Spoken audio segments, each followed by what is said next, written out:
Comment pourrais-je me détacher de ce que je n'ai pas encore vécu?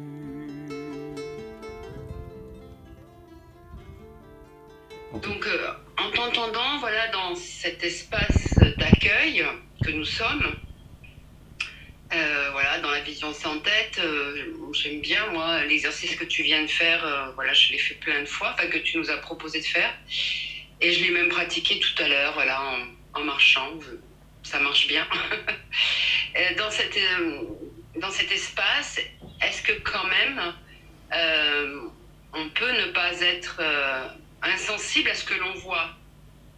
Par exemple, quand si on voit quelque chose qui n'est pas juste à notre sens et qui nous fait vraiment profondément du mal, je parle là de la souffrance animale, par exemple.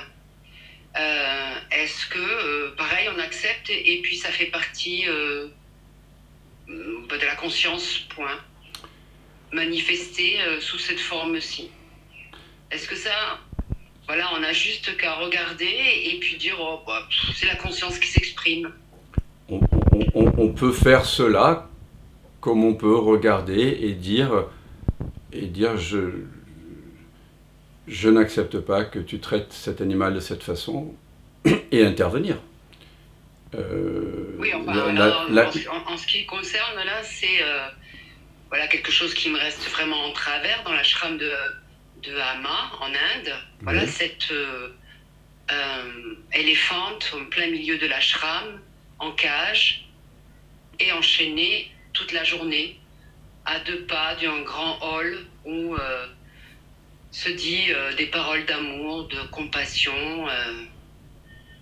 Voilà, donc bon, plein de personnes ont essayé de faire en sorte que cette donc Vakata, la fondation de Brigitte Bardot, enfin etc. Tout est prêt pour que cette éléphante puisse retrouver une vie décente. Quelque chose bloque parce que tout est prêt.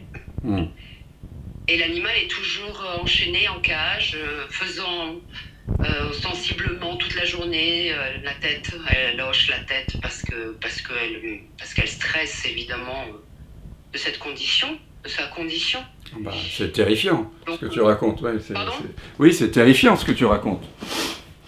C'est la réalité. Et oui, ben, parfois la réalité qui apparaît dans cet espace ouvert, hein, toujours ouvert. Oui, voilà. Et, ça apparaît aussi. Ouais. Quand je me suis rapprochée de la cage et que j'ai vu qu'elle était attachée devant et derrière, j'ai fondu toutes les larmes de mon corps, quoi. J'ai été mais vraiment tellement touchée par sa souffrance. Bien tellement, sûr. Tellement. Bien sûr. Et tout ça, c'est inclus. Sauf que l'espace, lui, n'est pas. Quand je dis c'est terrifiant, l'espace n'est pas terrifié. Bien sûr que non. Bah non. L'espace n'est pas terrifié. Et bien sûr que non. La souffrance animale, elle existe quand même. Et oui. Donc c'est l'espace et souffrance animale. Et donc, pourquoi Qu'en fait-on ? Qu'en fait-on ? Eh bien, c'est pour ça que j'avais envie de partager le message de Jésus, qui est double, qui est honorer le Père, c'est honorer l'espace, donc être conscient de cet espace, mais il dit aimez-vous les uns les autres. Et donc là, visiblement, il y a quelque chose qui doit être ajusté, intégré, voilà. Et c'est pour ça que reconnaître notre vraie nature ici, omniprésente, c'est une chose, mais ensuite, l'éveil, pour être complet, doit intégrer notre façon dont nous comprenons cet éveil, chacun, en relation avec le monde. Et donc, si toi, tu te sens de faire quelque chose dans cette direction-là, fais-le, puisque tu as cette belle sensibilité ouverte pour la cause animale, dans cette direction-là. Pour quelqu'un d'autre, ce sera comment se comporter mieux avec ses objets dans son appartement, en le nettoyant mieux. Pour une autre personne, ce sera comment traiter mon frère et ma mère.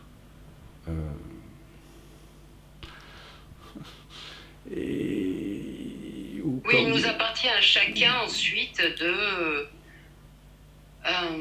d'agir dans ce monde pour une justesse, quoi. Exactement. L'alignement, moi, en ce qui me concerne, je vis à partir de cette vision sans tête, là, quasiment en continu depuis 2012. Et puis parfois, je vois que Dan peut à un moment donné avoir un moment de non-ajustement par rapport à cette connaissance que j'ai.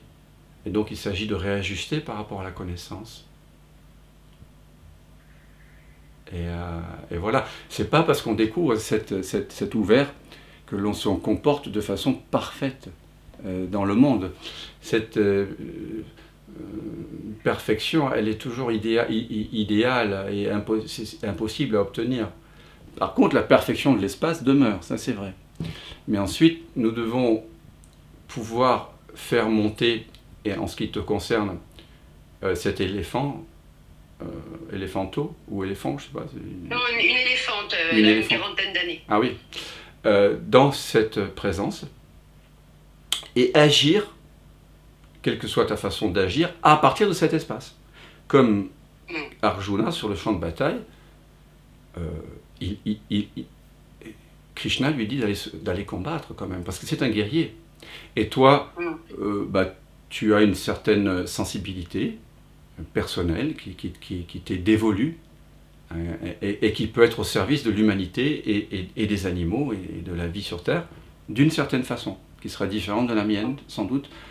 Mais c'est le même espace à partir duquel tu devras te repérer hein, à partir du Père, et non pas à partir de la culture, du quand dira-t-on. Tu comprends ? C'est ça toute la difficulté en fait.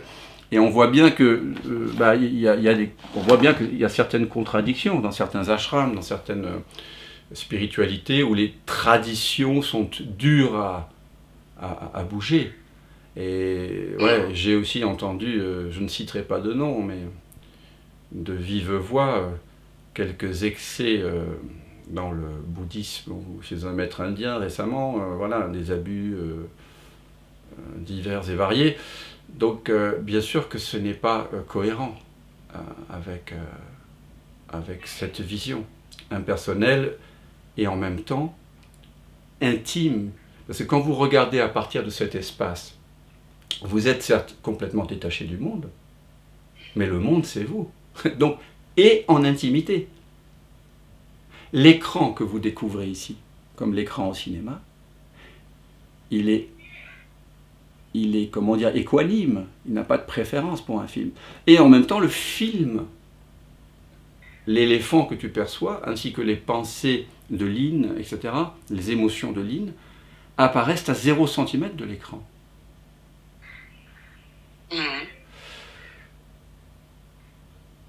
Donc ce que tu peux faire, par exemple, c'est une chose toute simple, c'est sentir ce que ça fait que d'être cette éléphante, d'être là, de vivre ce qu'elle vit,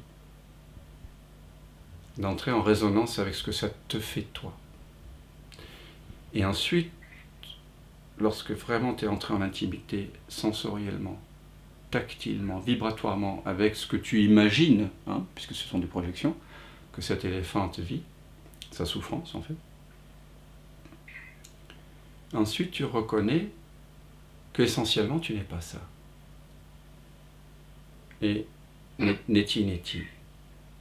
Et tu entres en résonance avec cette éléphante et sens ce que ça fait que d'être elle, jusqu'à ce qu'il n'y ait plus de souffrance. De ton côté, plus de contraction. Quand il n'y a plus de contraction du tout, c'est le moment où tu es prête pour livrer la bataille. Tu comprends ? Aujourd'hui, je ne suis plus dans cette émotionnelle, qui était à la fois mélange de tristesse profonde et de colère, évidemment. D'abord, j'en suis partie très vite de cet endroit, qui ne me correspond pas. Et puis bon, depuis ici où je suis, Bah oui, j'ai un petit chat qui vient à demeure, qui mange et qui boit à volonté, et je donne à manger aux chiens aussi. Enfin bref, voilà quoi. Je suis ailleurs. Et puis j'agis selon mon cœur. Mais oui, j'y pense beaucoup à Lakshmi parce qu'elle m'a touchée vraiment. Ben oui. Et évidemment. Mais oui, je vais faire cette proposition. On peut le faire tous ensemble, que ce soit concret. Parce que, voilà, il ne faut pas que ça reste théorique. Bon, la non-dualité théorique, la philosophie, ça ne m'intéresse pas. Donc, je vous invite, et c'est aussi ça le sens du message du Christ, c'est un message d'amour, quand même. Bah oui. Bah oui. En premier. Non, en second. Non. Pardon? En second? Oui, c'est d'abord reconnaître le Père. Et après, aimez-vous les uns les autres. Mais c'est ça le véritable amour. C'est le soi qui s'aime lui-même, qui se reconnaît lui-même, et du fait de cette reconnaissance, l'autre n'étant plus un autre, c'est un autre moi-même. Et donc j'en prends soin, voilà, comme de moi-même. C'est comme, mais même la morale basique de Kant, le philosophe Kant, c'est ne faites pas aux autres ce que vous voudriez pas qu'on vous fasse. Toute philosophie un peu éthique aboutit à ça. Mais c'est vrai que quand on réalise sa vraie nature, il y a une intimité telle qui fait que l'autre devient soi. Et après, on peut attendre des... on peut aussi être comme comment on appelle ces gens qui ne veulent pas faire de mal, même à un moustique, et qui se lamentent s'ils en font un en Inde. Les Sikhs, non? Je ne sais plus. Je ne sais pas. D'accord. Les Jains. Les Jains, voilà. Voilà, il faut trouver sa justesse. Il faut s'ajuster comme on peut.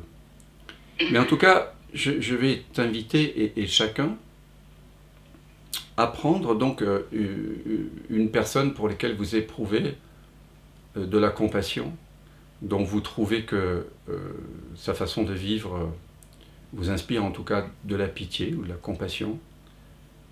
Donc quelqu'un qui souffre. Une personne ou un animal. Exactement. Un personnage. Et vous sentez maintenant, je vous invite à donc sentir ce que ça fait que d'être cet animal. Soit vous pouvez prendre l'exemple de Lakshmi, cet éléphant, parce qu'on a déjà une représentation. Moi en tout cas, ça m'a fait quelque chose quand tu en as parlé. Donc il y a eu quelque chose. Donc sentir ce que ça fait que d'être cet éléphant, ou en tout cas un être que vous connaissez, ou que vous imaginez, qui souffre. Et donc vous entrez dans sa peau, au lieu d'être incarné en tant que Rose, Céline, Anne-Elisabeth, Steve, ou Lynn, ou Agnès, ou Sandra, Jean-Luc. Vous êtes incarné en tant que cet être-là. Et vous sentez maintenant ce que ça fait que d'être cette personne ou cet animal, ce que ça fait que de vivre tous les jours cette souffrance. Et vous le sentez dans votre corps, c'est-à-dire tactilement, sensoriellement. Ça soulève en vous un écœurement, une nausée, une contraction, une tension, un mal de tête, une inflammation. Et vous sentez bien que lorsque vous vous identifiez à cette souffrance-là, il y a quelque chose qui se tend. Peut-être. Ce n'est pas obligatoire, mais peut-être. Et donc vous entrez en intimité complète, tactile, vibratoire, sensorielle, avec ces zones de contraction, de tension. Sans jugement, sans commentaire, sans comparaison. C'est purement tactile.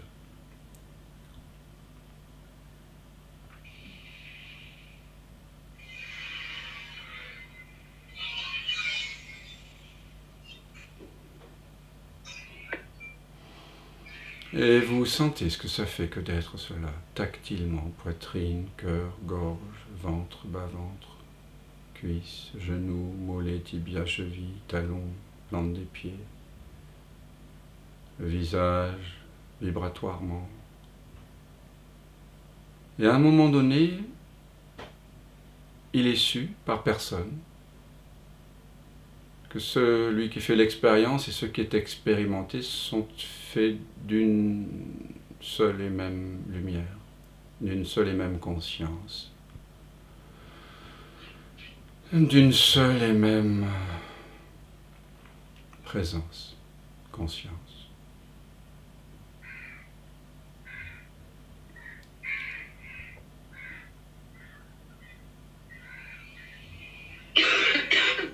Puis maintenant, je vous invite à reconnaître que, ultimement, cette expérience apparaît dans un espace de conscience. Et que vous, ultimement, vous êtes la conscience. Que ce que vous venez de sentir, les sensations, les vibrations, les imaginaires, ne sont pas conscients, mais que vous êtes conscient de toutes ces images, de toutes ces sensations, vibrations, contraction. Donc vous êtes l'espace d'accueil, l'espace de la vision sans tête, l'espace de ni l'un ni l'autre, qui inclut tout ça. Et donc vous l'étiquetez, ce que vous venez de vivre, mais d'une façon neutre, style expérience, perception, sensation. Et donc vous reconnaissez par là que vous n'êtes pas ultimement ça, et que surtout, Lakshmi, si on prend l'exemple de l'éléphante, ceci n'est pas Lakshmi. Ceci sont les projections de Lise par rapport à Lakshmi, ou si vous vous appelez Jean-Pierre et que vous pensiez à Jean-Paul, hein, ceci n'est pas Jean-Paul, c'est l'imaginaire de Jean-Pierre. Mais vous, ce que vous êtes réellement, c'est la conscience, dans laquelle Lakshmi, Lise, les projections, les images, les sensations apparaissent et disparaissent.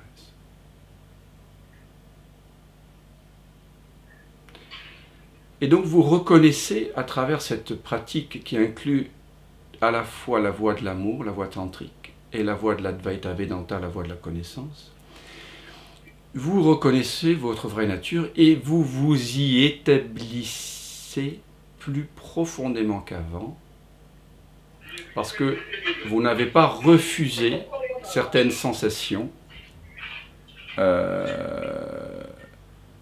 pour aller vers le soi, mais vous êtes dans un soi qui a inclus cette sensorialité, cette souffrance. Mais vous n'êtes pas ça. Ayant reconnu cela maintenant, vous êtes dans les meilleures dispositions pour aider la personne, par un appel, par un mail, par un mot, ou simplement par une pensée.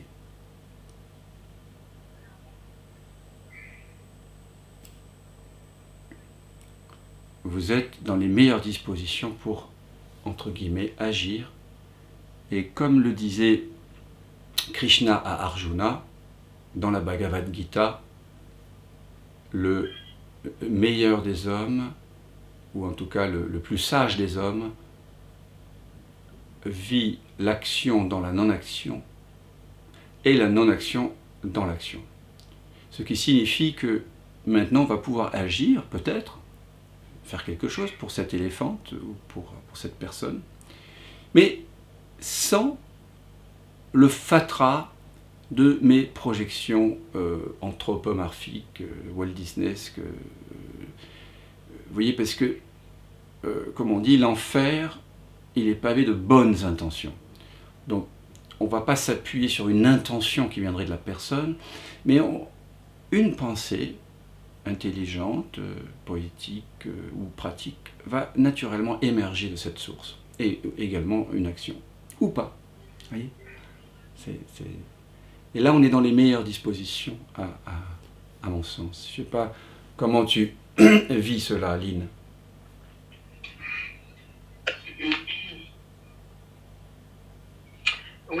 merci Dana. Je vis ça très très bien. Contacter la pure conscience que nous sommes, c'est pas toujours, j'y suis absolument pas toujours, mais c'est assez facile de le percevoir, de le percevoir, d'être, de vivre cela. Et je sais que la Shmi est aussi cela.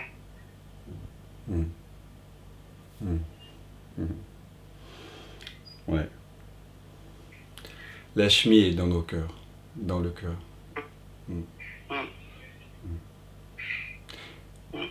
Et tu vois, il n'y a pas lieu de souffrir pour les autres.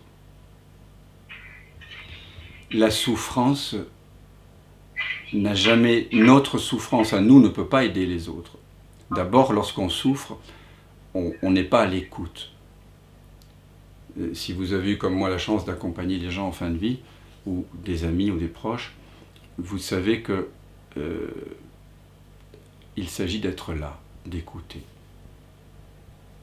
Pas de se raconter des histoires ou d'avoir des attentes, ou d'entrer dans une pièce d'un mourant avec votre souffrance. Donc la plus belle, après on fait ce qu'on peut évidemment, et les choses sont ce qu'elles sont.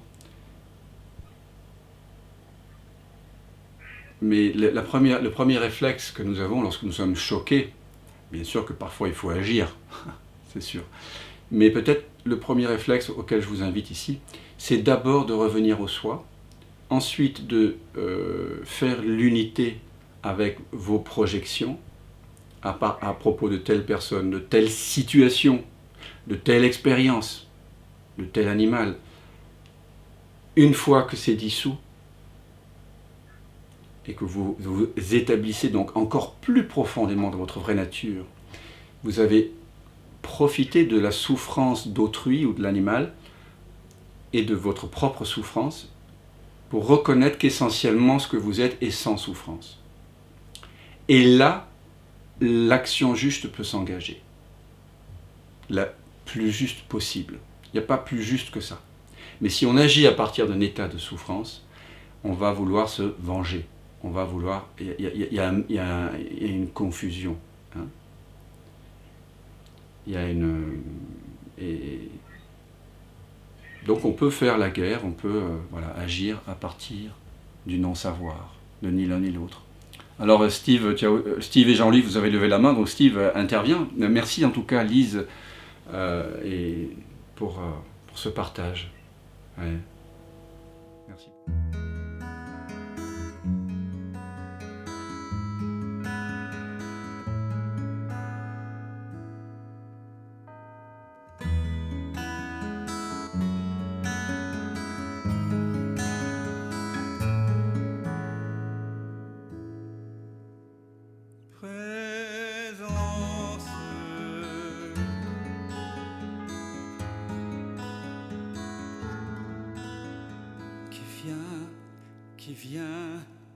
Qui vient de l'absence,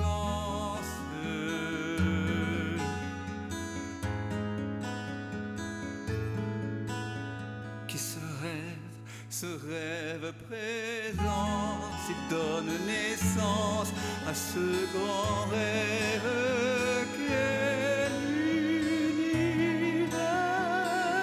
et que l'on nomme la vie. Mais la vie, c'est quoi? C'est quoi? La vie n'est que danse, évidence de l'unique présence. Et tout prend naissance en toi qui jamais ne commence.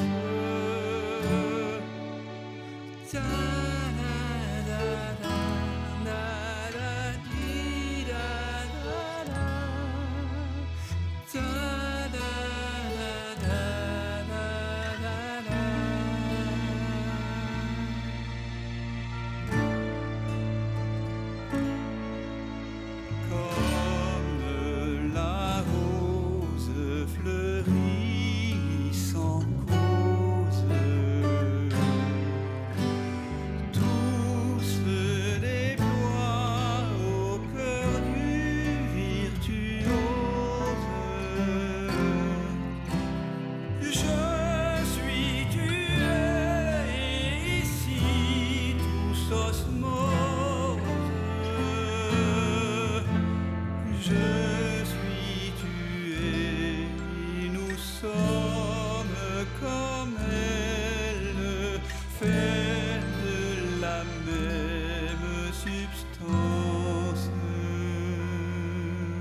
Présence, c'est vraiment maintenant que ça commence. Je m'émerveille en ce silence, tout naît, tout meurt dans la présence.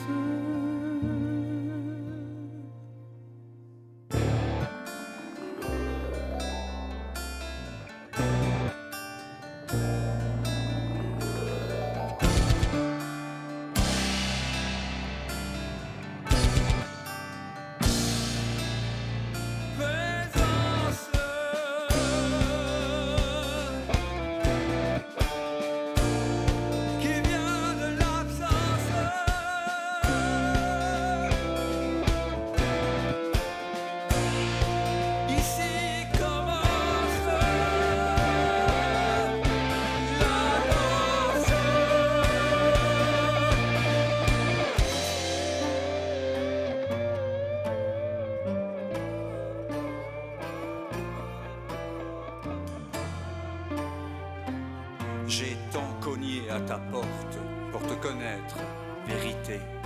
J'ai frôlé folie, j'ai cogné jusqu'au sang. Un jour, la porte s'est ouverte et j'ai su que j'avais frappé de l'intérieur.